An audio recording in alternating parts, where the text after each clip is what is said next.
Tonight on News 5 Live, the controversial People's Constitution Committee is launched. We'll tell you what the Briceño administration says about the mandate of the special working group.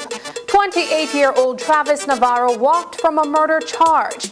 And another round of public consultations is held by the Department of Environment on the proposed Waterloo project. These stories and more coming up on News 5 Live. Great Belize Productions Channel 5, proud winner of 9 Caribbean Media Awards for 2021. Best Investigative Report, Best News Item, Best Coverage of People with Disabilities, Best Financial Literacy Journalism, Best Videographer, Best Television Commercial Spot, and the People's Choice Award, with 2 special mentions for Financial Literacy Journalism.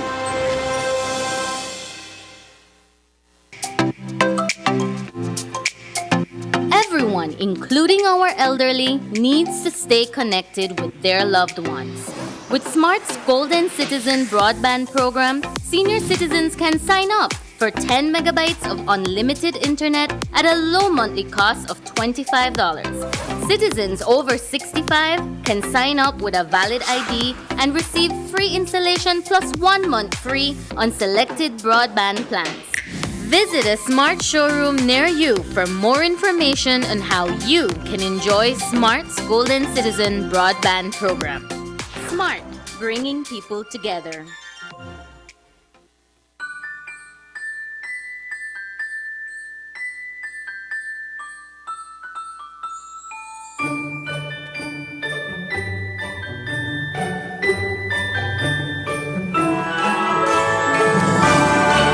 Make effortless memories with a Christmas loan from St. John's Credit Union Limited. Members can qualify for up to 3 times their monthly salary. Promotion runs from October 15th to December 15th. Call any of our St. John's Credit Union offices in Belize City, Belmopan, or Dangriga to book your appointment to make your dream Christmas a reality. St. John's Credit Union Limited. Safe saving, smart borrowing.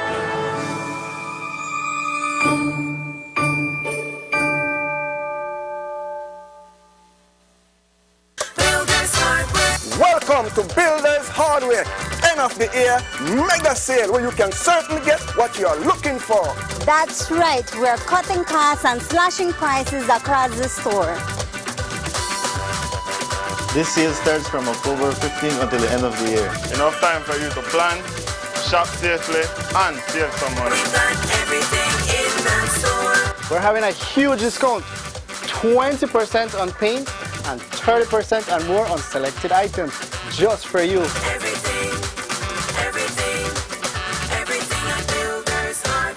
Come and visit us in Belmopan. We have quality, variety, quantity, and service with a smile. Builders Hardware, end of the year mega sale from October 15th to the end of December. We think our customers are awesome. Builders who build with a passion and skill. Go to Builders Hardware. Hola, disculpa por no llegar anoche. Lo siento. He estado hace tiempo con ganas de decirte algo.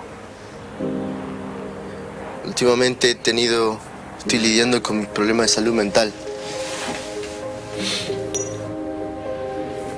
I think if there was no stigma around mental health, I'd be more open about what I'm going through on the inside. And I don't know, maybe I'd find that other people in my life are actually going through the same thing. Há alguns anos, comecei a contar para outras pessoas sobre minha ansiedade. E isso me ajudou a descobrir ótimas formas de como lidar com ela. Soy muy sociable. Creo que si hablara sobre mis problemas de la salud mental, simplemente no lo creerían. Por eso no hablo de ello.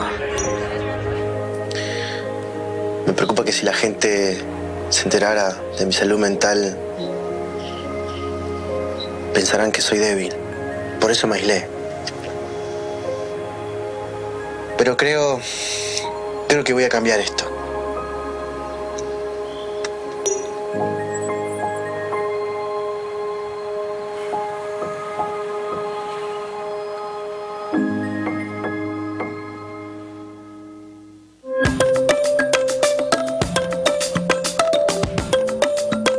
El periodo de registro para la Amnistía Belice 2022 será del 2 de agosto al 30 de noviembre. ¿Estás listo? Mientras te preparas, aclaremos algunos conceptos erróneos sobre Amnistía 2022. Si mi solicitud no es aprobada, ¿mi familia o yo enfrentaremos deportación? No. Amnistía 2022 es en cambio una oportunidad para que usted y su familia llamen a Belice su hogar de forma permanente. ¿Se requiere el pago al entregar mi solicitud? No. Solo se requiere el pago después de la aprobación de su solicitud. ¿Regalará Amnistía 2022 la ciudadanía? No. Si es elegible para la amnistía, la solicitud significa que tiene la oportunidad de obtener la residencia permanente en Belice. Para obtener más información y cómo presentar una solicitud, visita el sitio web www.immigration.gov.bz. Amnistía de Belice 2022. Continuemos construyendo Belice juntos.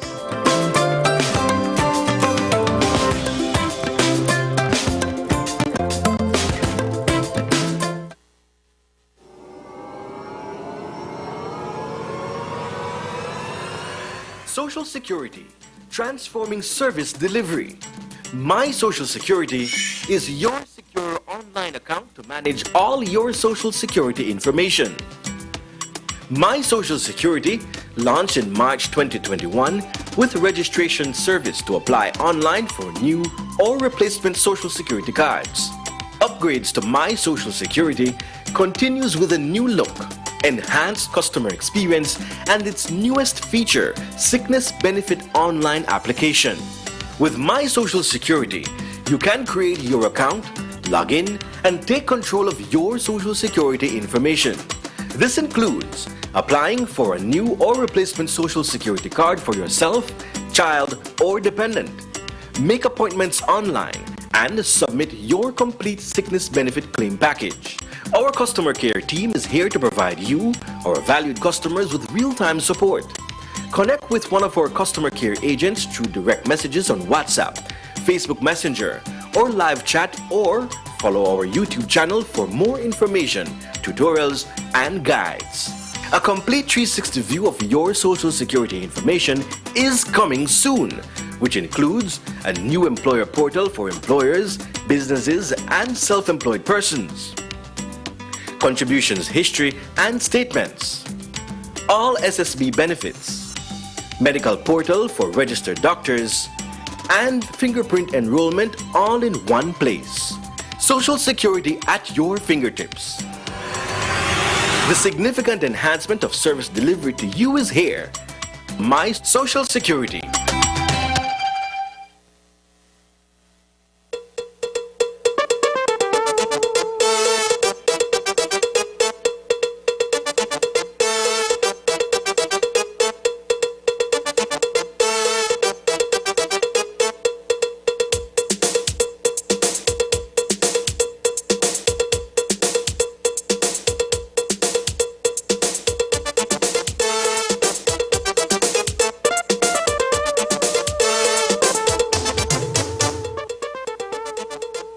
Good evening and welcome to News 5 Live for Monday, November 14th. I am Sabrina Daly.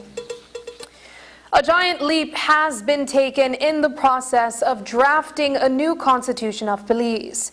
Upon taking office in November 2020, the Briceño administration introduced the Ministry of Public Service, Constitutional and Political Reform and Religious Affairs, with the intent of carrying out an extensive revision of the Constitution of Belize.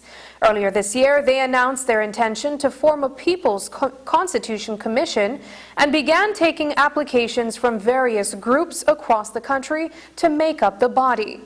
The PCC has been finalized and it has been tasked with guiding a complete review of the Constitution of Belize.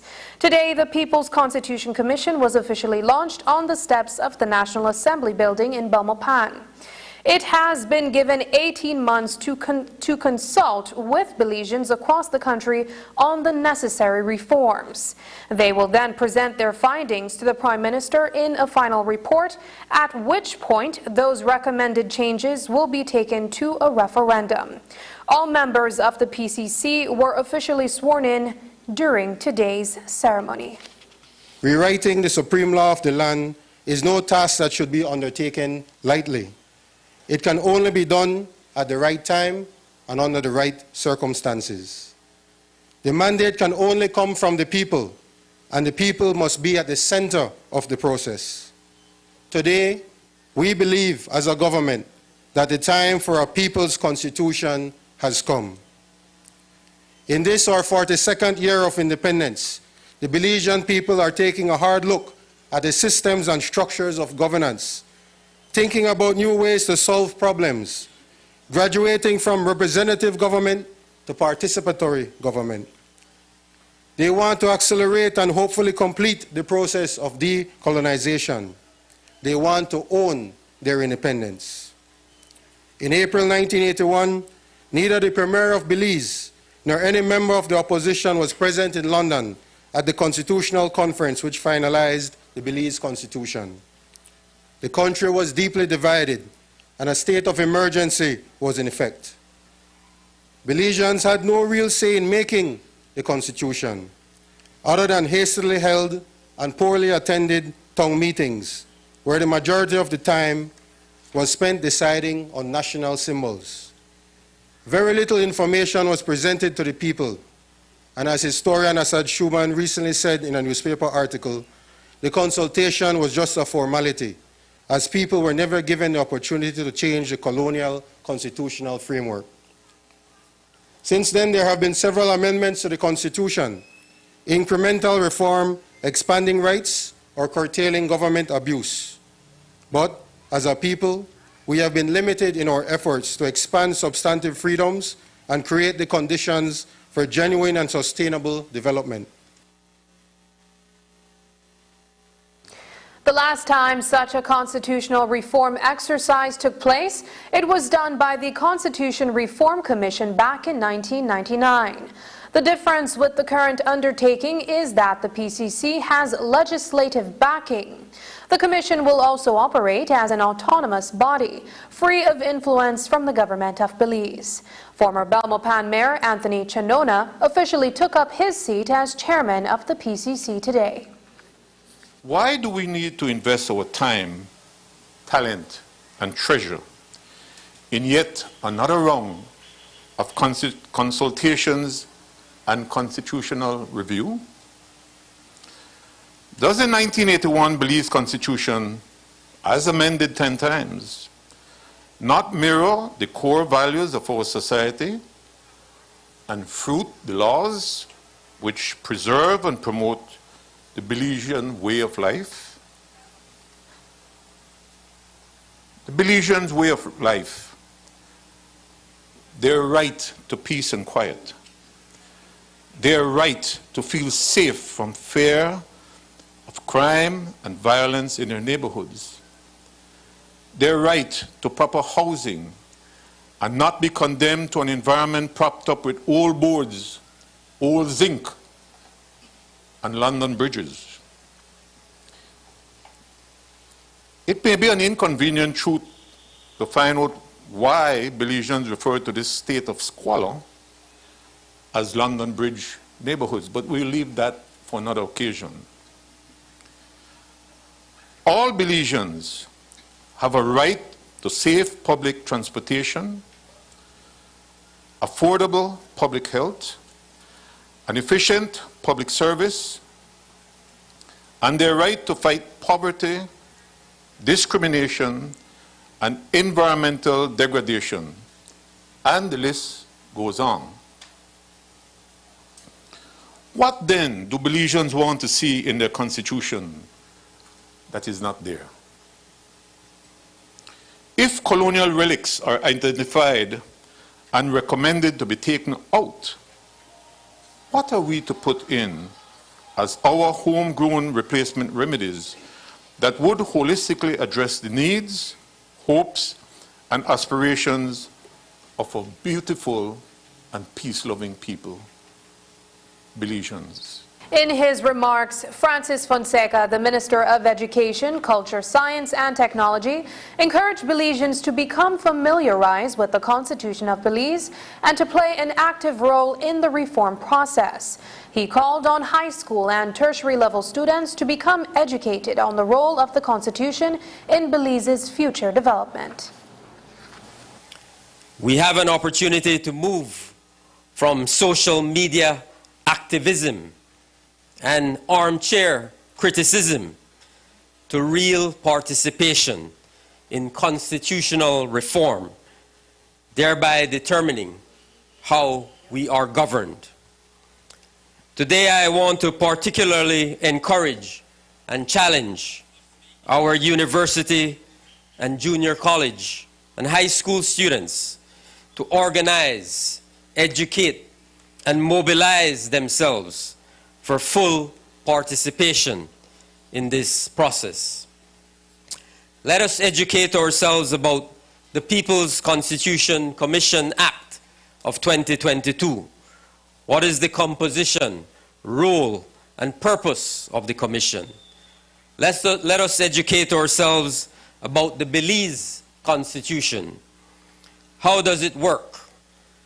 What governance structures does it create?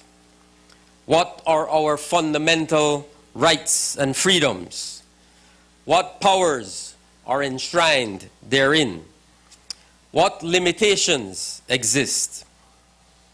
Let us look at the constitutions and governance structures of other countries. Can these work better for Belize? Following the ceremony, we spoke with Prime Minister John Briceño about the historic launch and his expectations of the outcome of this process. Here's what he had to say. Certainly know what next. Well, it's up now to the Commission to be able to come up with a work plan. I think they're already working on that, but now that they're officially been given the oath of office, that's for them to start to work. we have to make sure that we set certain guidelines and certain timelines. As the chairman announced that we're giving them 18 months. I mean, if you do not set a timeline, you could spend the next 5 years talking and commenting and arguing. So we're saying we believe that within 12 months of extensive consultations, they can come up with something concrete that then they could put into a constitution that then can be given to me as the Prime Minister. And of course then to have further discussions with the legislature and obviously for it to go to referendum.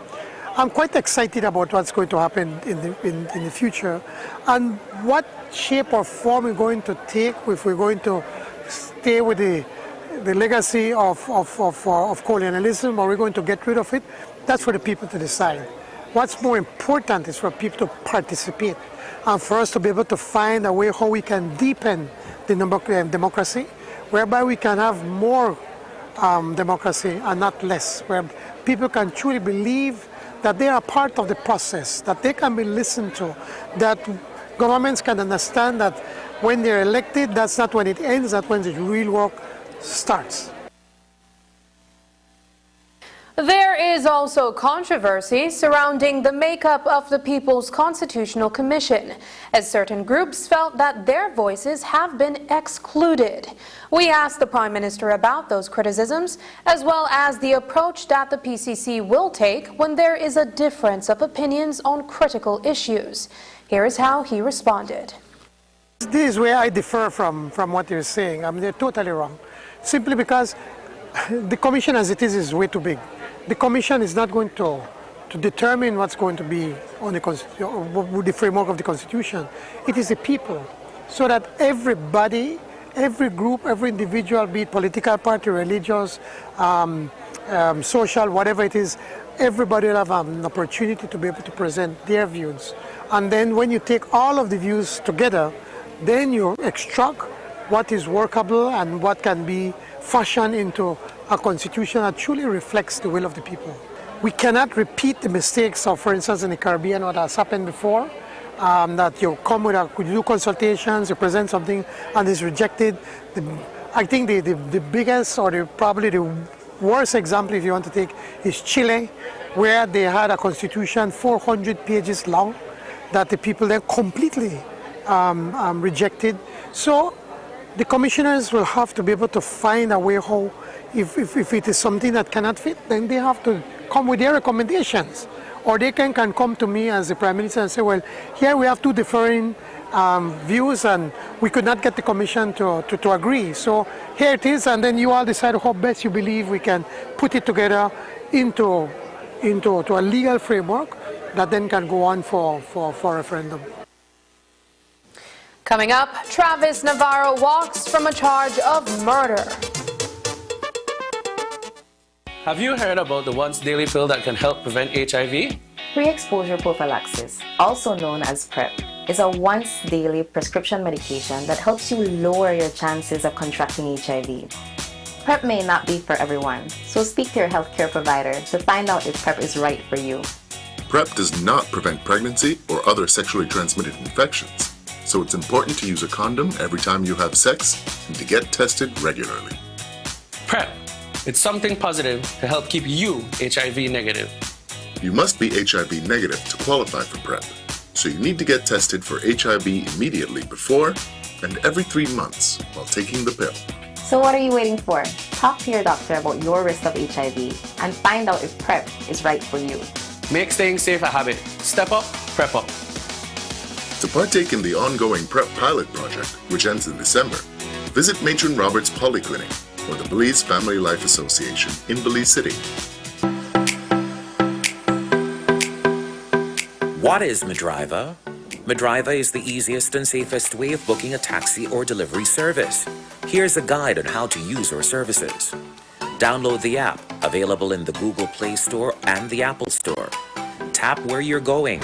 Your location will be picked up automatically, and you can change location by entering a business name, street, or PIN location. Select delivery or economy, the number of packages or persons, your payment option, cash, credit card, or e-cash. Tap confirm, and a driver will accept your booking. You'll see the driver's profile picture, name, license plate, and the color of the vehicle. You can also message and call the driver. You will see real-time tracking of your driver approaching you, and you will be notified when he or she has arrived. Rate the driver by your experience. An electronic receipt will be provided. Tap the hamburger menu. Tap points for every ride completed. With Medriva, you can earn cashback deals to use on your next ride. Tap promo code. This is your special code to share with family and friends to earn discounts on your next ride. Medriva, transportation at your fingertips.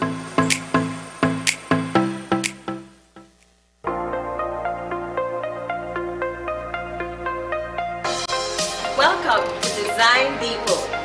All in one place. Shop brands you know and trust, like Kohler. Welcome, GE Appliances. Welcome. Oran Windows. Welcome. Tiles from around the world.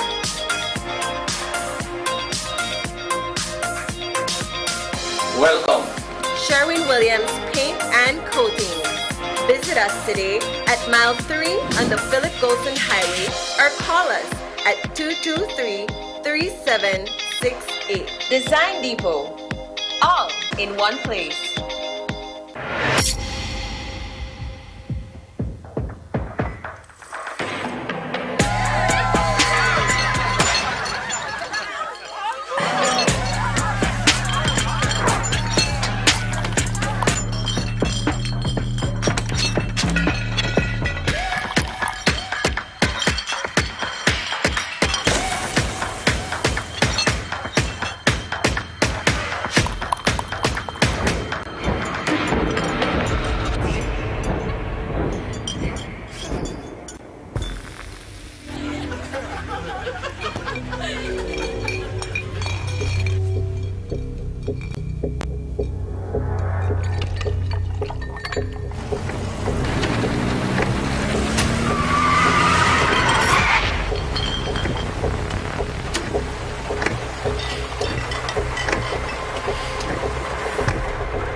"28-year-old Travis Navarro was acquitted of murder when he appeared before the Supreme Court Justice Sancroft earlier today.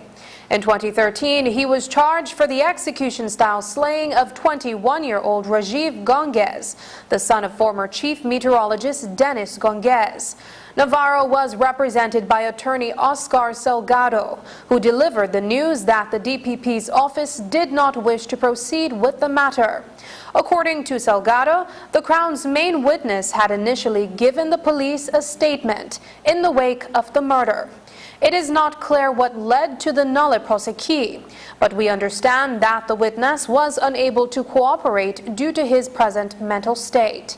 Gonges was shot and killed outside of the San Pedro Belize Express water taxi terminal on Northfront Street on the evening of April 29, 2013.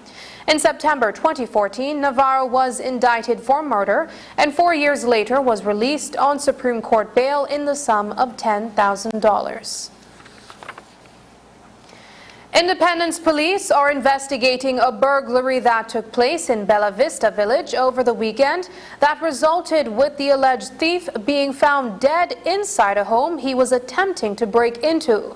This morning, just before 5 o'clock, a Belizean domestic from Bella Vista reported to police that someone was breaking into her home. When the officers arrived, they discovered the motionless body of 26-year-old Victor Pop. Superintendent Gerald Jones tells us more. We also received a report of a burglary On the 14th of November 2022, about 4:45 a.m., police visited Milvian Conax, age 25, a Belizean domestic of Bella Vista village. She reported that about 4:30 a.m. on the above-mentioned address, she woke up and went inside her house to wash her hands from the pipe, and whilst doing so, she discovered a male person, 2 legs outside, and the male person had the head inside the kitchen. She immediately called for the police assistance. She reported that she retired with her family for the night to sleep about 11 o'clock p.m. on the 13th of the 11th, 2022, where she had left her home secured. The police then made checks on this male individual and found out that he was unconscious. The male person was identified and later learned to be Victor Enrique Pop, age 26 years, Belizean labor of San Isidro village. No signs of violence or injuries were observed on the body. He has been identified by his father, Juan Pablo Isidro Pop, for age 47 years, a Guatemalan farmer of San Isidro village, to be that of his son. And the body was then referred to the Independence Polyclinic, where it was pronounced dead at 8 o'clock. A pair of armed robbers appeared before the magistrate's court in Belize City today after being arrested and charged for a holdup on Amara Avenue that took place on Friday. 27-year-old Troy Augustus and his accomplice, 22-year-old Orlin Garcia, have been charged with 2 counts of robbery and 1 count of kept firearm without a gun license.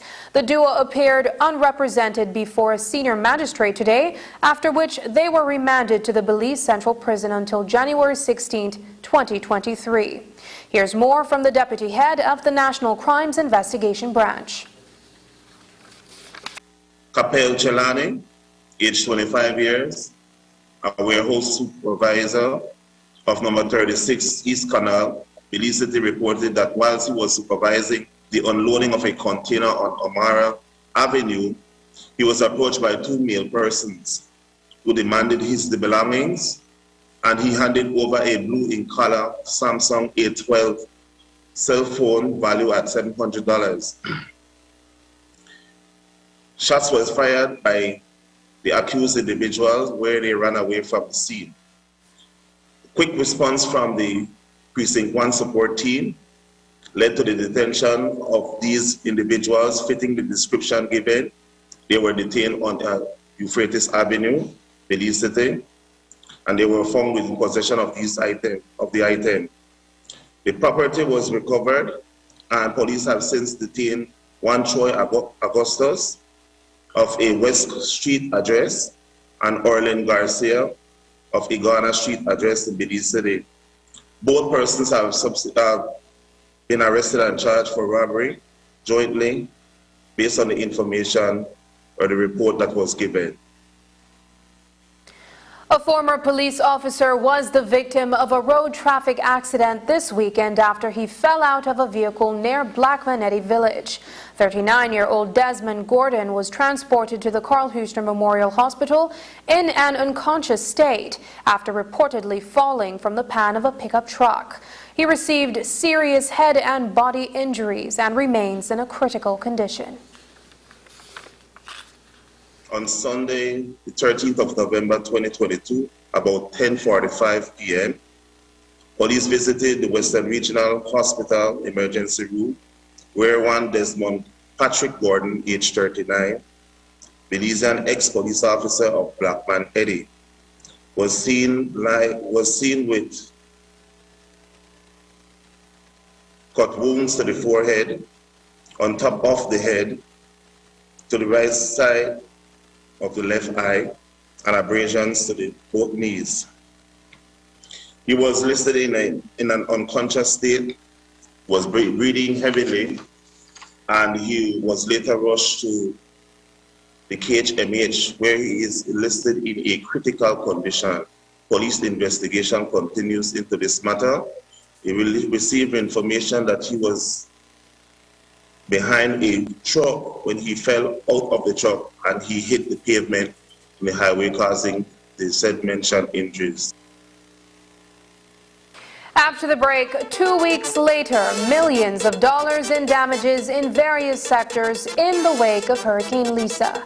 But first, here's the weather report from the Belize Meteorological Services.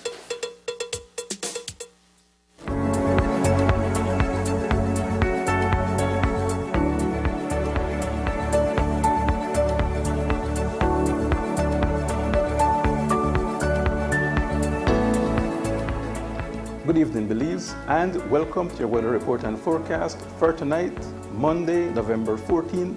From the National Meteorological Service, I am Ronald Gordon. Weather conditions started out mainly cool and dry across the country this morning, with some area of fog noted over central Belize. Conditions cleared up throughout much of the day, but isolated showers persisted over some areas. As we take a look at the radar imagery, we can see isolated showers this afternoon across the Cayo District, the Stan Creek, and also the Toledo District. So what can we expect for tonight? Conditions will be mostly clear across Corozal, Orange Walk, Belmopan into San Ignacio.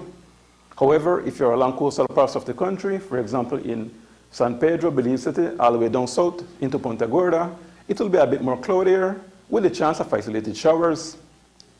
In terms of our low temperatures for tonight, it will be about 78 Fahrenheit in San Pedro and also Belize City and Dangriga, to about 76 down in Punta Gorda.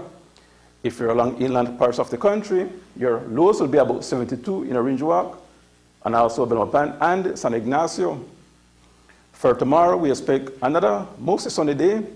However, there's a chance of isolated showers affecting San Pedro, Belize City, Dangriga, and coastal areas down into Punta Gorda, while inland, it will be a bit more sunnier.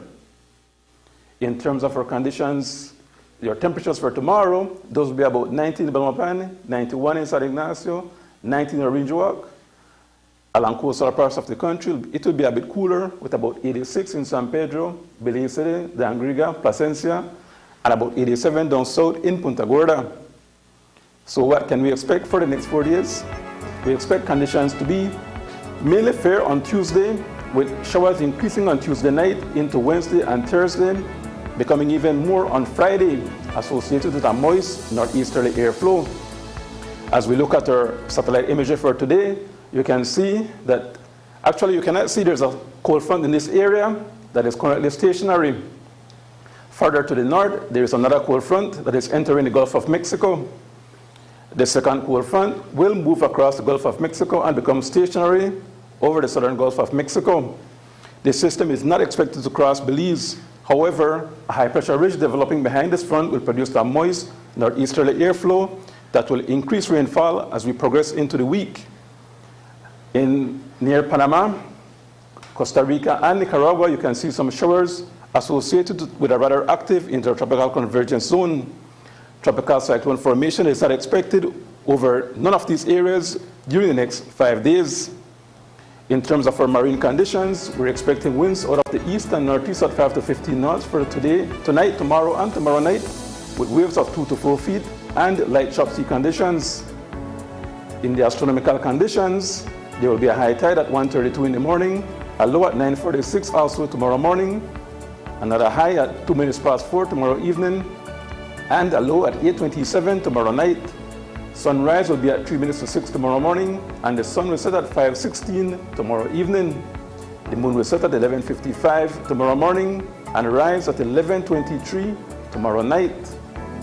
And that's it from the National Meteorological Service. This forecast was sponsored by the National Climate Change Office through the UNDP Climate Promise from Pledge to Impact Project. Join us again on Wednesday for your next weather report and forecast. Have an enjoyable evening.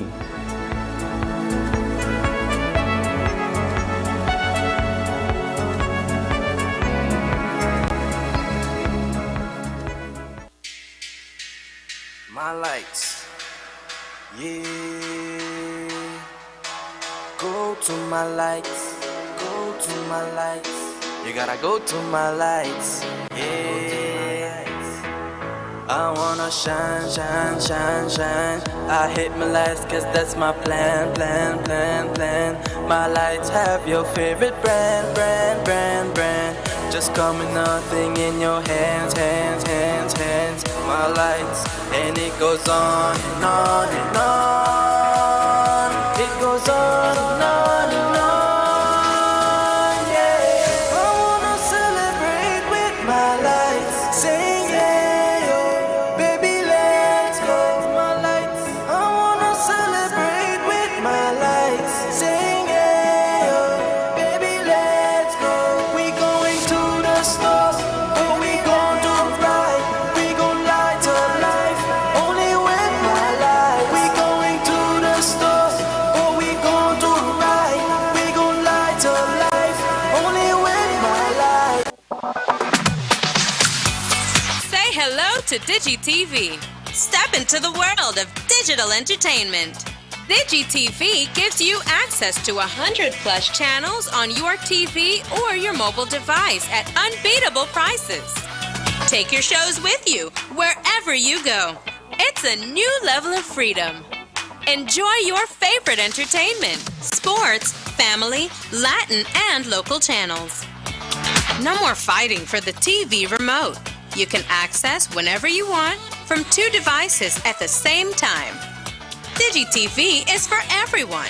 And with the fastest fiber and mobile networks in the country, you are guaranteed to have the best experience ever. There's no installation required. Sign up for the Max package for only $40 monthly and get the first 2 months for just $30.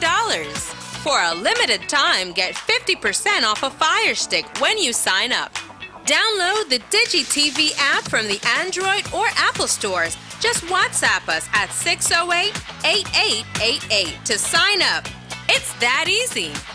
Watch, experience, enjoy DigiTV today. ¿Sabías que Hospital Galenia modificó los protocolos de seguridad y prevención de salud ante la pandemia de COVID-19 para evitar contagios? Creamos un concepto que denominamos quirófano santuario no COVID. Hospital Galenia, más que un hospital. 5 facts about the Port of Belize Development Project. This is the Port of Belize today. This is the transformation that the expansion project aims to deliver. 1. The Sustainable Expansion Project has 3 elements: the bulk, the container, and the cruise facility. All 3 are necessary for Belize's shipping and cruise industry. 2.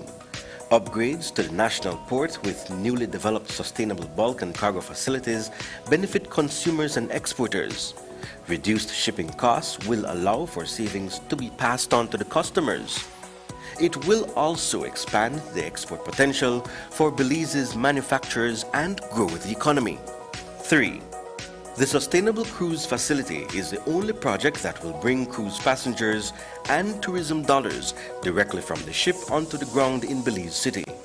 The improved guest experience and safety allow tourists to spend more time on land during their visit. 4. Marine transport is already one of the most environmentally friendly forms of transportation. The upgraded Sustainable Port Facility will reduce the current impact on the environment by reducing emissions per cruise and cargo ship. This sustainable project is planned with extreme attention to the environment. Belize's barrier reef is a national treasure which will not be negatively impacted. The project will take every precaution to protect and preserve it. 5. Most importantly, this sustainable investment will provide thousands of long-term jobs within the Port Loyola community. Opportunities for temporary jobs will be created throughout the construction phase. This is the port today. This port could be the Port of Belize's future. The Port Development Project will prepare Belize for the future of shipping, the future of cruise tourism, and elevate surrounding communities for the future. Westtrack Limited is committed to working hard every day to ensure you get the right products at the most affordable price. We strive to have the greatest selection of quality, affordable, and timely products and services that will enhance your personal or corporate lives. With an extensive line of products, we'll be sure to have what you need. For even faster service, you can contact us on Facebook, WhatsApp, or by email. We look forward to seeing you come through our doors at your nearest Westtrack branch today. Climate change experts, including the Belize delegation, are at COP27 defending the need for financing from developed countries by way of loss and damage to adapt and mitigate the effects of climate change. But there is an added fire under the negotiators, as Belize was, less than 2 weeks ago, battered by Hurricane Lisa, an intense Category 1 storm leaving in its wake millions of dollars in damages to infrastructure, agriculture, and more. Many are still picking up the pieces, while others remain in less than ideal conditions, trying to be resilient. News 5's Dwayne Moody gets an update on the damage in various sectors. Around this time 2 weeks ago, the entire country braced itself for the inevitable. A Category 1 hurricane was coming to make landfall somewhere between Belize City and Dangriga. Many hoped for a miracle, that somehow its path would have been diverted, but it didn't. Hurricane Lisa barreled through central Belize, taking with it foliage, roofs, and homes, as well as plunging Belize and Kaya districts into darkness. Today, many are back to work and school, but the damage is real, and some won't recover anytime soon. So over the last 10 days, what we've done is the immediate disaster response. So supporting people with food packs, supporting people with water and supply materials like tarps and other things that people need right away in order to be able to respond. Then there is a phase of now transition, providing people with sort of long-term support, to continue the path of recovery. Over 5,000 families have been affected directly and indirectly. Chief Executive Officer in the Ministry of Sustainable Development, Climate Change and Disaster Risk Management, Dr. Kenrick Williams, says that several assessments have been done so far, and even from an initial look, there are millions of dollars in damages. We have estimated plus or minus about $75 million or so in damages as a result of the Hurricane Lisa. Vividly along the streets and highways across cities and villages, there are power lines and transformers that have been damaged, lampposts snapped, and electrical wires down. The impact on infrastructure for the utility companies was severe, even though for the most part, power to homes was restored within days. But that disruption of power had a rippling effect on other utilities and services. Power plays such an integral role that if there's no power, there's no water. The water is affected.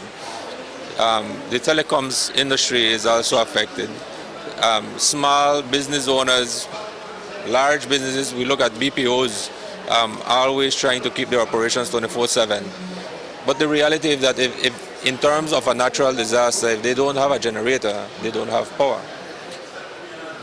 My approach to this is looking at the damages and effects of Hurricane Lisa. We need to do an assessment. Let's grade ourselves. What is the grade we would give ourselves as the utility, power utility or electricity, telecoms and water in terms of how we restore? And from a committee standpoint, let's look at the approach. And while Hurricane Lisa was a relatively dry weather system, it did cause damage to the agriculture sector. Agriculture CEO Serval Abaiza tells News 5 that the sugar industry in the West was hard hit, as were some farmers in both districts. While the assessment at this point is showing some $20 million in losses, Baiza says there will be no impact to food security. A little bit of grains were lost that have not been harvested yet, but not much. Some of our vegetable producers lost some of their produce. The sugar industry also took a battering. Santander, their fields were all flattened out, and that will also reduce the yields that we will be getting from those fields. So that's basically some of the damage. And to some of the infrastructure, the factory, for instance, Santander factory got some damage, and some of the other areas, In the poultry sector, some of the chicken facilities there were damaged also in Spanish Lookout. So these are the damages that we received.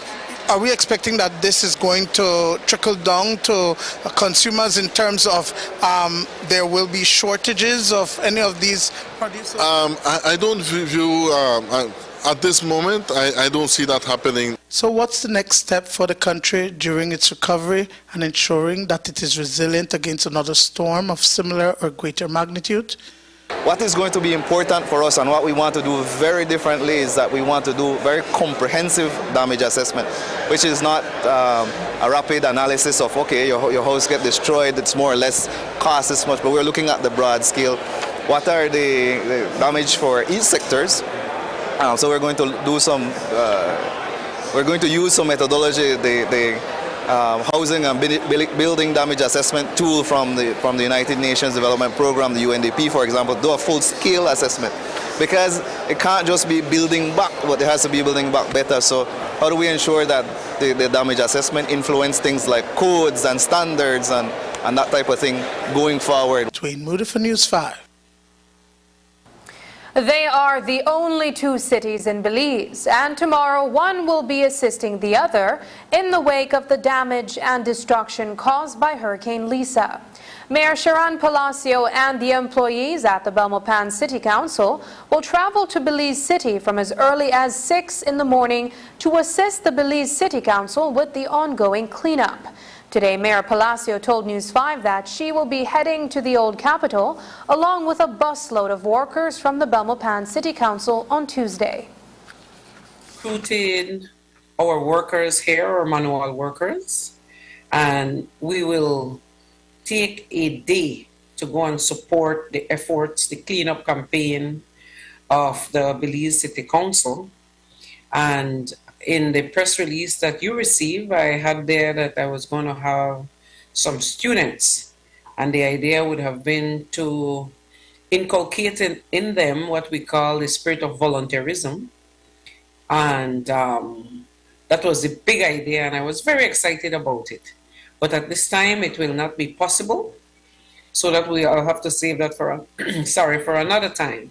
But in the meantime, it will be myself along with my hard workers here at City Council. We respond and we do things for others, despite the fact that we are also in need, you know.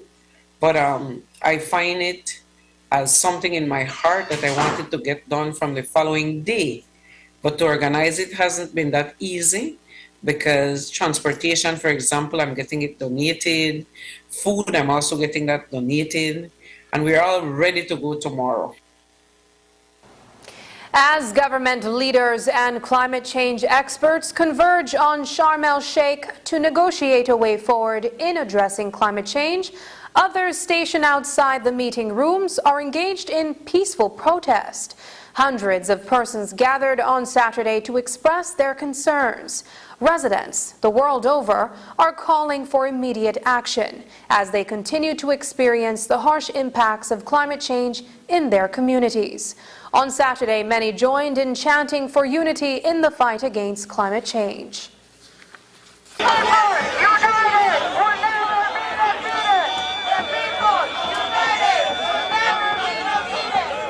What you are seeing is an organized protest here at COP27 in Egypt. Hundreds of persons from various countries are all asking for climate justice. Many are from countries that are experiencing the impacts of climate change on a daily basis. One protester shares their experiences in her country and how they are losing their lives to climate change.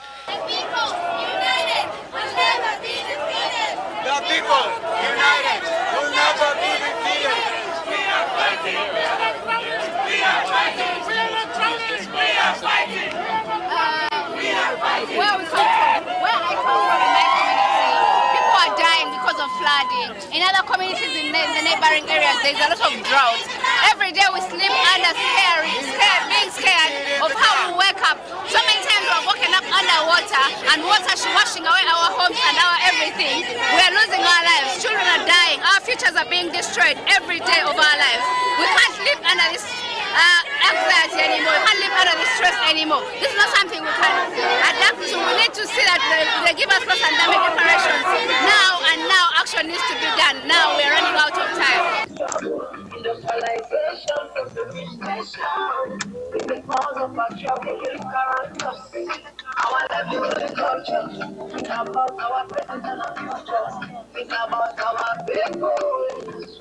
While it has been taken out of the text for negotiations, there were those who were calling for reparations and compensations from the larger countries who are historically responsible for the climate crisis. Outside of the large gathering, these protesters could also be seen walking through the pavilions and corridors, dressed in blue, claiming that the floods are coming. Collectively, they echo the need to get to that 1.5 to stay alive. Reporting from COP27 in Sharm el-Sheikh, Egypt, Dwayne Moody for News 5. It was another busy day for climate change Minister Orlando Habet and the team of Belizean negotiators at the 27th Annual United Nations Conference of the Parties in Sharm el-Sheikh, Egypt. Minister Habet is now joined by CEO Dr. Kenrick Williams, who has also hit the ground running, sitting in on negotiations around climate finance. Aside from scheduled appearances and networking opportunities for and on behalf of the country, Minister Habet was also a key speaker at two main events hosted by Belize in collaboration with the governments of Nigeria and Taiwan. The latter occurred earlier in the day as the government of Belize, in partnership with the Taiwan Research Institute, the Alliance of Small Island States, and others. In his speech, Minister Habet says the climate finance continues to be a challenge, despite the historic Paris Agreement of 2016.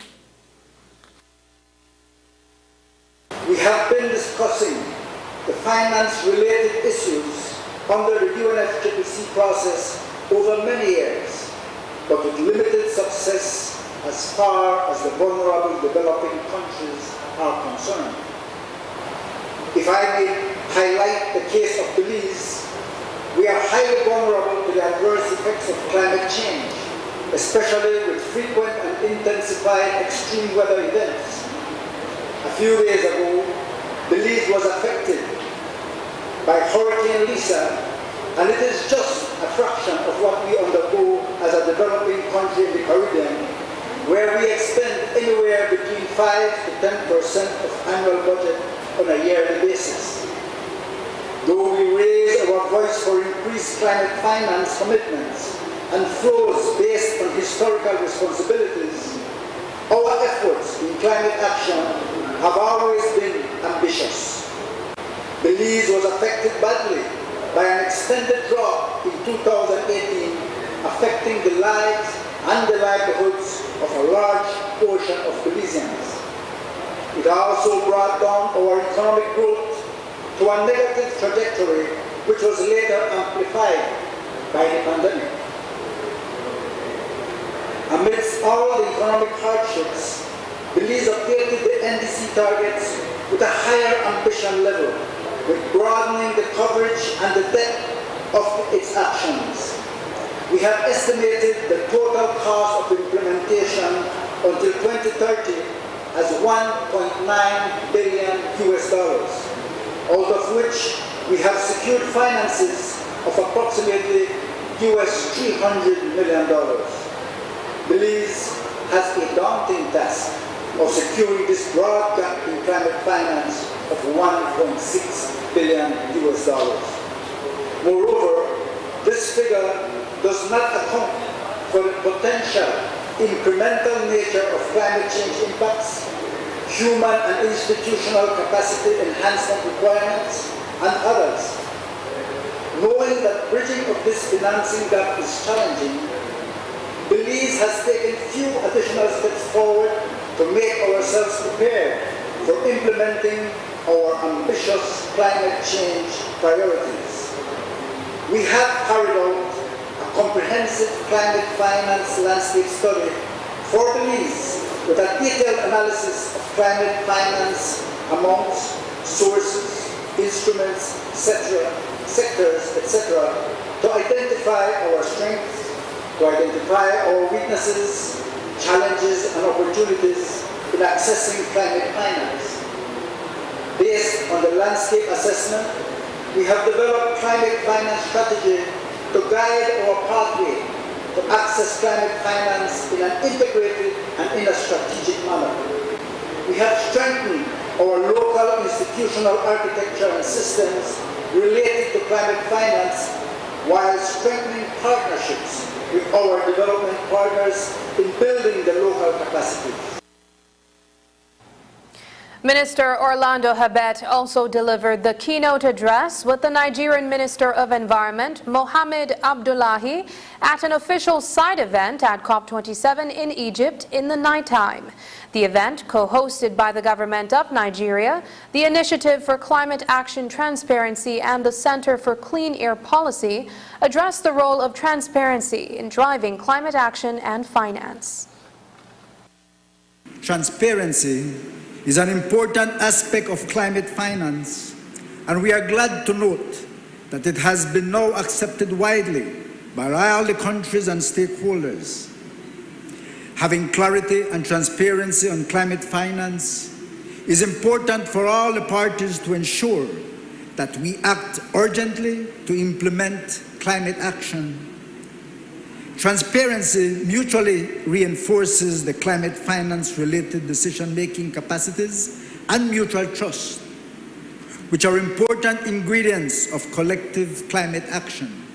Currently, Belize, especially the National Climate Change Office in my ministry, is working in collaboration with the Initiative for Climate Action Transparency and the Commonwealth Climate Finance Access Hub on climate finance and transparency issues. We expect to strengthen these collaborations further and provide leadership in transparency aspects. Finally, I would like to highlight that climate finance transparency is a 360-degree phenomenon. We as developing countries must be ready to be transparent so that all stakeholders know our climate finance needs, how much we received, how we have used it, and the gaps in climate finance. But it is also important that developed countries with historical responsibilities also step up with their transparency initiatives on delivering climate finance targets. The session also featured a panel discussion to address lessons learned in countries Senegal, South Africa, Kenya, and Belize in arranging and implementing the Enhanced Transparency Framework to enable inclusive and transformational climate action, employing forward-looking and innovative approaches in assessing climate mitigation, adaptation, loss and damage, and mobilizing climate finance. When we return, Amnesty Hub's wrapping up as deadline for applications approaches.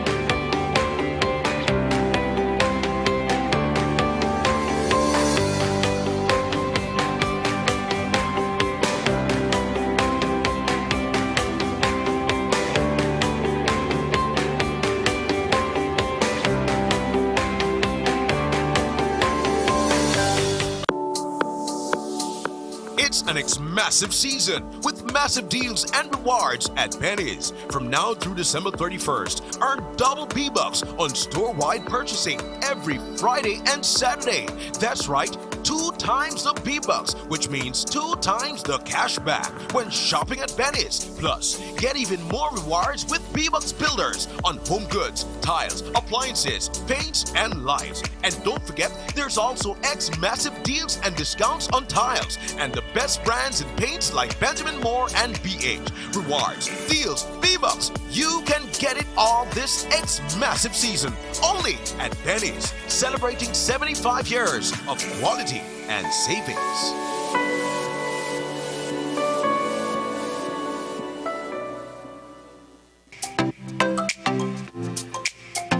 Everyone, including our elderly, needs to stay connected with their loved ones.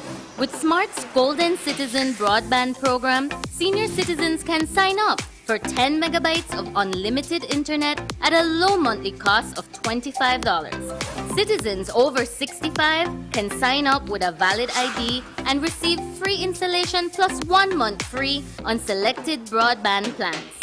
Visit a Smart showroom near you for more information on how you can enjoy Smart's Golden Citizen Broadband program. Smart, bringing people together.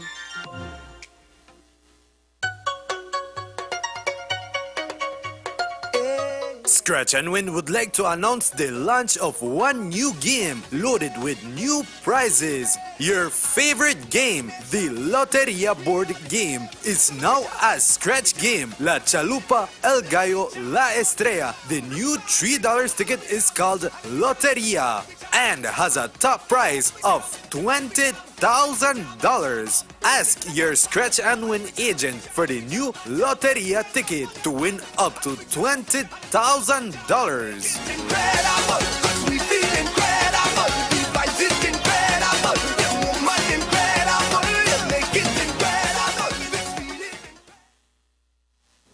The Department of the Environment hosted another round of public consultations on Friday in Belize City, where stakeholders and other interested parties raised concerns about the proposed Port of Belize expansion project, which, once approved, will see the construction of a cruise terminal in Port Loyola. In the Belize Harbor, Port Coral, which is being developed by State Bank Enterprise, is presently under construction. Should 2 other projects, including the Port of Magical Belize and Waterloo, be given the green light, a total of 3 cruise terminals will be built in Belize District. During the consultation, which lasted a little over 3 hours, State Bank Project Manager Troy Gabb weighed in on the role of the DOE. The DOE responsibility by law should look at the environment, the economy, and the social impact. So the environmental impact, the economic impact, and the social impact. I have not heard anything, plus I am in the same business that you are attempting to get in. No one has ever consulted with us, who have over $100 million US invested in the ground right now. There has been no significant economic impact that I have seen or heard of at this point in time. Nobody has consulted us. Nobody has spoken to us. As far as we're concerned, when we speak to the cruise lines, and I speak to every single cruise line, every single cruise executive, I have their email and I have their contact numbers. And every one of them has been saying to us that as far as the cruise industry is concerned, there's going to be no growth over the next 10 years that goes beyond 1.5 million passengers.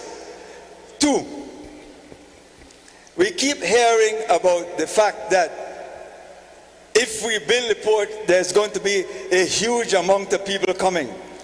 Let's look at the BTB, just look at the BTB schedule for the next 3 years. Everything is under 700,000 passengers. Every single one of their projection or their schedule that they have programmed for the next 3 years is under 700,000 passengers. That's another fact. Fourthly, I ask you one more. This is my last question, or my last position. Where are those passengers and ships are going to come from? Anybody that knows the cruise industry not only knows that they plan way ahead, but it requires to have actual vessels to come here. We keep hearing that if we build these ports that so much people is going to come. That is a fallacy. That is an economic farce that you all continue to say. There is going to be no more increase in passengers that is going to come to Belize because cruise ships don't work like that. In responding to the positions taken by the State Bank representative, a consultant for Waterloo as well as an employee of the Department of the Environment addressed the points being raised by GAB. We cannot comment on the commercial viability of your project. What we can say is that this is the only project in Belize that brings the nation the bulk and cargo facilities that the country so much and desperately needs.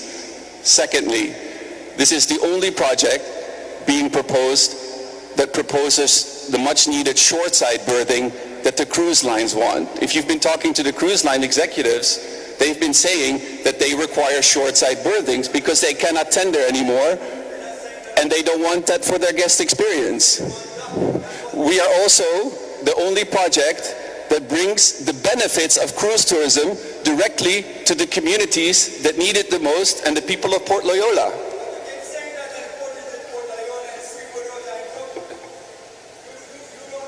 Mr. Gab, you had your questions. Please let him respond. All right, if I may, with regards to the last statement, I don't think that, Mr. Gab, I don't think that you will be the first and you will not be the last advocating for some sort of assessments to go into the social and the economic aspect.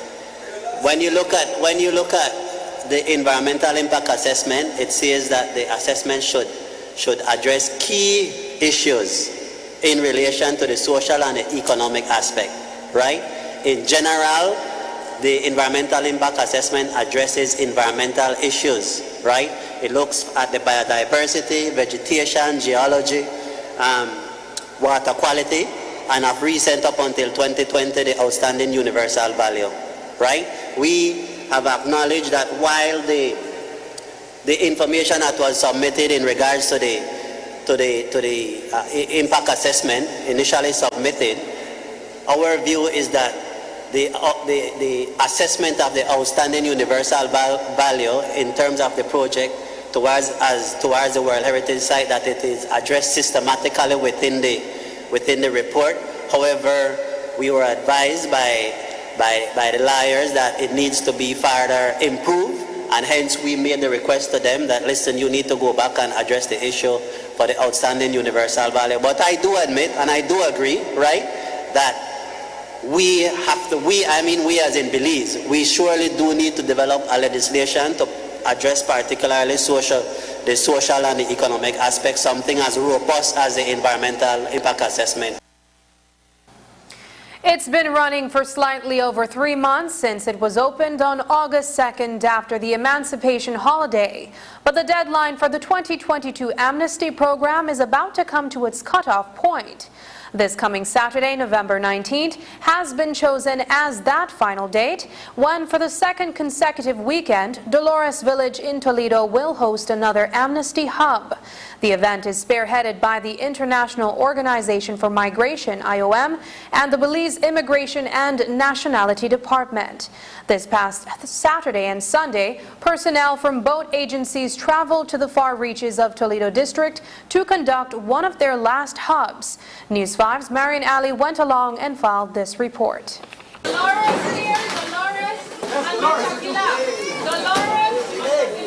They came from far and near. Over 100 migrants who were born in Guatemala but entered Belize illegally years ago and want to remain here permanently. In the far-flung village of Dolores, 56 miles from Punta Gorda, it took almost 3 hours to reach the Our Lady of Sorrows Primary School where the hub was held. And for many of these people who came from other remote villages, the distance was longer and the ride was rough. But the importance of getting up in the early hours to travel there was paramount. I'm Guatemala, but I want to live from Belize. How long have you been here? Around 8 years. Anavel Kukul is just starting out his life, but at age 20, he has already decided that he wants to make Belize his official home, much like Mercedes Pop and Magdalena Sub, who have been here for many more years and have ties to Belize. How long has she been in Belize? Well, over 23 years now, because I'm the oldest child. I feel glad for my mom too to have gone through the process, and that she will hopefully get her resident card now. She is in Belize here for 1990. Whenever she get a good document, I know that she won't arrest a policeman, won't arrest her, you know. The Amnesty program came about because the government saw the need to regularize thousands of migrants who are living in Belize illegally. There are several steps that need to be followed when applying for amnesty, and that is where the IOM office in Belize plays a vital role. Their officers and immigration personnel were present for the hub held on Saturday. This was the day when the medical tests could have come in. The police record application would have been accepted by someone who would take them to the police station to apply for their police record. I think we had a good day today. We saw, I believe, over 125 people. Unfortunately, we haven't been able to help all of them, and we'll have to come back here. We'll have to come back here to Dolores because we can't leave them hanging. The geographical location of these secluded parts of Toledo annexes them to the border with Guatemala. All of the applicants on Saturday were born in Guatemala, but because that country has a territorial claim over Belize, they cannot receive Belizean citizenship, regardless of whether they have Belizean spouses or children. Their best bet at this time is permanent residency, which allows them to live and work in Belize. At this point in time, Guatemalans cannot become citizens of Belize until this ICJ matter has come to rest. So they will be issued permanent residence status until such time.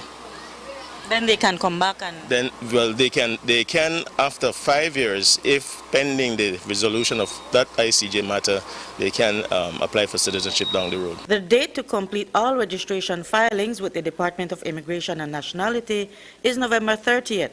But even before that, the last hub with help from the IOM will take place on November 19th.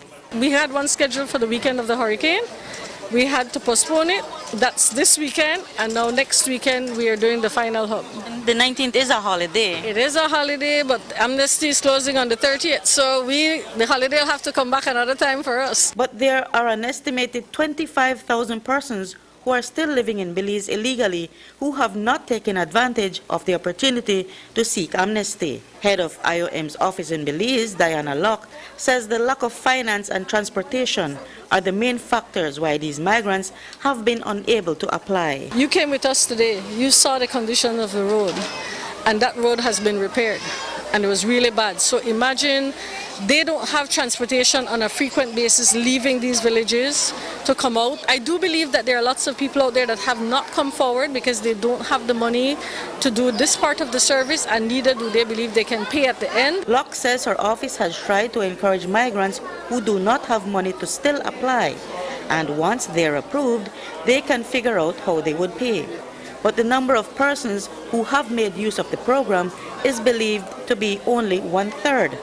So what happens to those who haven't applied for amnesty when the program closes? They will fall under the realms of the enforcement unit of the Immigration Department, and they will just have to continue to live under the radar, or if they're discovered, be deported, and then that would uproot families because they are parents of Belizean-born children. Yes, a decision will have to be made for those 30,000 persons who have not applied. A decision has to be made in relation to those persons as to how they will be treated when they are picked up by Immigration Enforcement Unit. Locke says IOM is open to conduct additional hubs in southern Belize if the government sees the need to extend the program for another month. Reporting for News 5, I'm Marian Ali. Earlier today, the Belmopan City Council held a forum on diabetes awareness in connection with World Diabetes Day. The event included a diabetes summit with presentations by people who work with people suffering from the disease or are familiar with its effects. Today's summit follows a run that the council led on Sunday with over 100 persons taking part. Belmopan Mayor Sharon Palacio explained that her council felt the need to educate people more about the impact the disease can have on one's life. Diabetes is a killer. Diabetes is a chronic non-communicable disease that can be eliminated when we're speaking about the type 2. We know type 1 is different, but type 2 is all about lifestyle. So the idea is an awareness run, and today we had our diabetes summit. It was not big as usual, and I really appreciate the small group of 20 that we had along with their 2 teachers, and we reached out to them. We had Dr. DePaz from the St. Luke's Hospital. We had Mr. Furtado from type diabetes, and we have a visiting doctor from the United States. And basically, the information shared with the students, I can tell you it was well received. With proper lifestyle, we will be safe. We're looking at food and exercise. Just ahead, Belize female national volleyball team player Fatima Ramirez making waves in Jacksonville, Florida.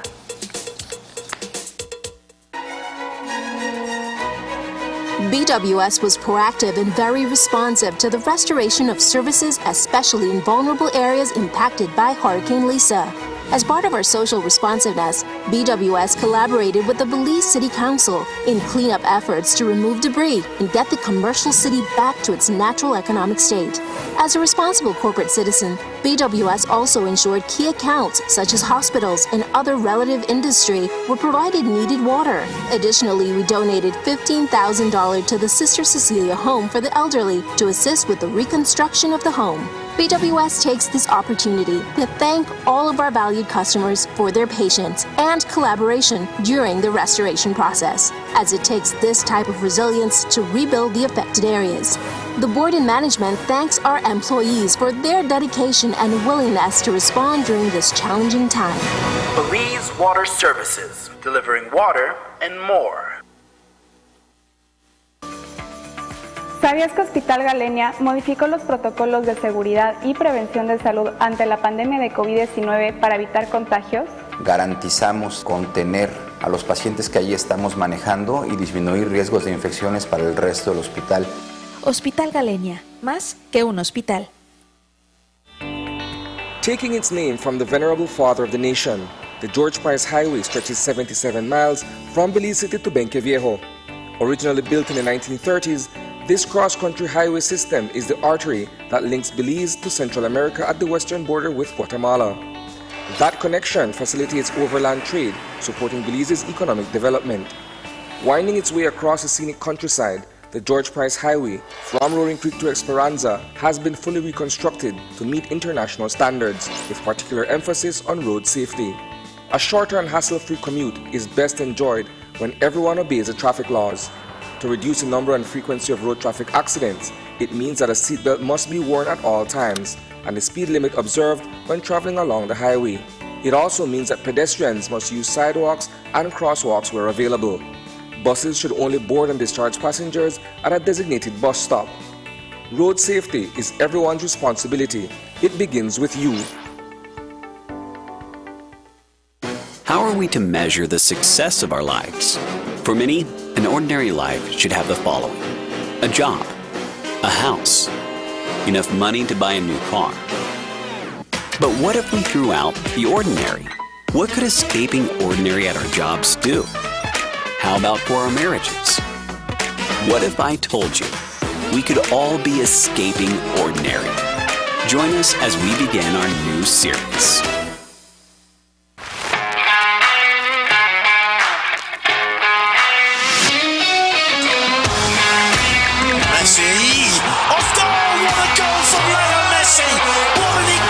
Strike from Leo Messi.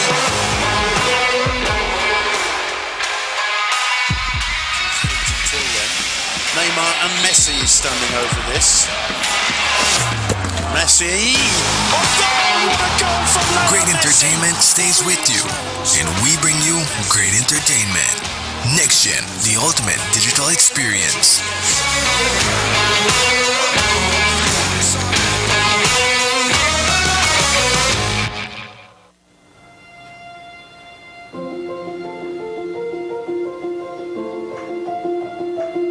I will be there.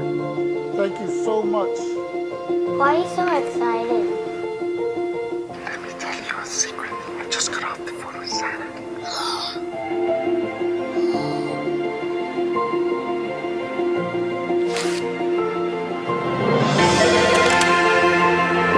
Hi, Santa.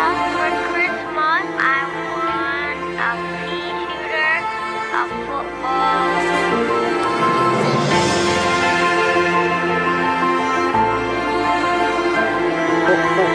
iPhone and a makeup for Christmas.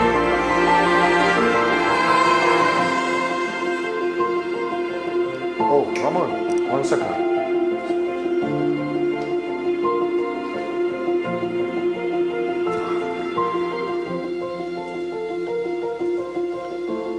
We just learned that Santa's phone number has just been revealed. The number is 227-7132.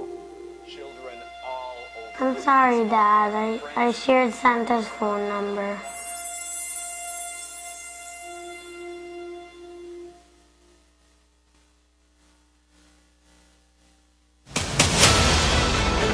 Dwayne Moody, Isani Cayetano, Marian Ali, Paul Lopez.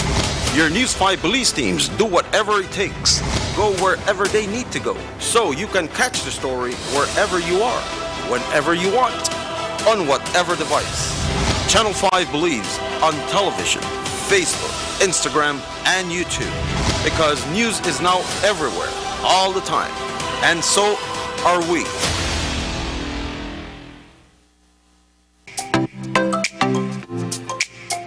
Everyone, including our elderly, needs to stay connected with their loved ones. With Smart's Golden Citizen broadband program, senior citizens can sign up for 10 megabytes of unlimited internet at a low monthly cost of $25. Citizens over 65 can sign up with a valid ID and receive free installation plus 1 month free on selected broadband plans.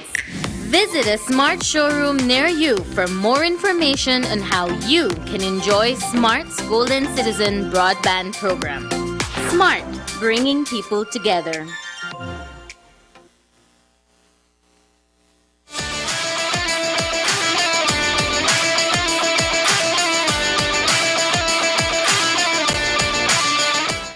Welcome to this week's edition of Sports Monday. I am Paul Lopez.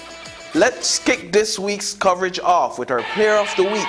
We had a conversation with one of our female national volleyball team players, Fatima Ramirez, who is making major moves in Jacksonville, Florida. Ramirez is pursuing a bachelor's degree at Edward Waters University, where she plays for the Lady Tigers.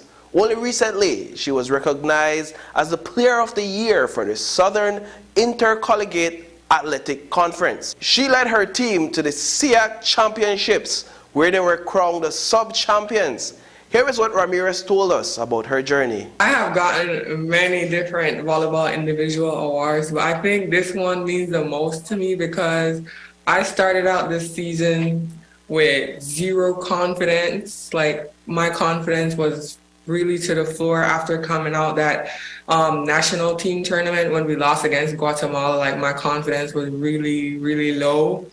And throughout this season, I grew as a player, and that award really is a symbol of how much I've grown as a player. First, we had in conference games, we won everyone. We won everyone in our conference. And like I said, 2 of our main players got injured, so I had to be the one to step up. Like, I had no choice but to be confident and carry the team. And after we finished the conference game, we had the championship, like the semifinals and the finals game. We did good in the the elimination round and we had the semifinals, but unfortunately we fell short in the championship. But we are the sub-champions, and I'm really proud of my team for that. Right now, my main focus is to just complete my bachelor's degree while continuing to raise my level of volleyball. Maybe in the future I could go pro, but I'm not sure yet. But right now I'm just focusing on finishing my bachelor's degree, you know, playing for the Belize national team, playing for my college team, you know, just raising my level and continuing to play volleyball. And now for some more volleyball action. We take you to the National Secondary Schools Sports Association Volleyball Championship hosted by the Belmopan Comprehensive School over the weekend in Belmopan. All the volleyball athletes who participated put on a show for spectators on Friday and Saturday. In the end, the St. John's College male volleyball team claimed the championship title in the male category, while 13-time high school volleyball champions St. Catherine Academy once again dominated in the female category. Nissan Martinez from SCA was tapped for the female MVP. In the male category, David Garbut from SJC took home the MVP award. The Muffles Bobcats and the Orange Walk Technical Girls were crowned sub-champions, while third place went to Toledo Community College male and female teams. From volleyball, we take you to the Belize City Civic Center, where the heat was turned up to the maximum in a win-or-go-home matchup between the Central Health Region and the Belize Coast Guard. Both teams went head-to-head to see who would advance to the championship round to face off against the undefeated Tough Enough. Friday night's game did not disappoint. Clenzy Coupe Lopez with a strong drive to the basket, making the layup, followed by the block on the other end of the court. Coupe with the assist and a big 3 points from number 24, Wade. Ball down the court and beautiful assist to Lopez in the paint for 2 points. The Belize Coast Guard came out blazing in the third quarter to take the lead. Excellent no-look pass that leads to an assist and 2-point conversion. The game came down to the final seconds, and Central Health Region was able to make it through the Belize Coast Guard defenses successfully in a 68-66 finish. They advanced to the finals along with Tough Enough. We spoke with Clenzy Lopez after the match. You come out and you're going on good again tonight. Like where everybody say, you are the master of Civic, and it shows tonight that you are the master of Civic because you came out. You not only played your heart out, but you show the Belizean fans who come out and support you and against you that you're our baller. What you got to say about that? I said that's how you go. Go play ball, have fun. Don't worry about the fans. Well, as you know, you don't know who you face next, right? And I don't want to ask you for no prediction because then, based on the teams that where you are meet next and the level of ball where they bring, where you got to tell the fans, not the players. Well, I don't fear nobody. Who call, I call. Like we're hard, I can go grind. I want to win too. Turning now to cycling, the Dangriga Cycling Association, in collaboration with the National Garifuna Council, hosted the TV Ramos Cycling Classic on Sunday in Stand Creek District. We have some highlights for you from the elite race, courtesy of Ordones Bike Shop. 25 minutes into the race, G-Flow rider Sean Codd created a gap between other riders. A second group of 7 riders led by Giovanni Choto was on the chase. Codd maintained his lead for the first 2 hours of the race, while a group led by Choto and Wasani Castro kept the chase. But the story at the end of the race was between experienced rider Giovanni Choto and a younger, less experienced rider. Giovanni Choto riding for M&M's, showing that he's a real champion, a cross-country champion. Now he's the champion down here in the south. Giovanni Choto, don't take this guy lightly. He was involved in an accident some while back where he broke his leg, but he's back on his bike and he's doing his thing and he's riding to victory. Look at the expression on his face. Look at him driving. He is committed. And that is all we have for you for sports, folks. Thank you for joining us. Until next time.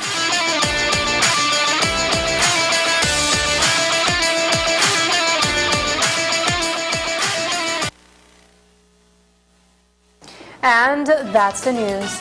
Tonight's broadcast is available in both text and streaming video at channel5belize.com. You can also connect with us on our Facebook page at facebook.com/News5Live. I'm Sabrina Daly. Thanks for joining us. And from all of us here at News 5, please remember to wash your hands, keep your social distance, and stay safe. Good night.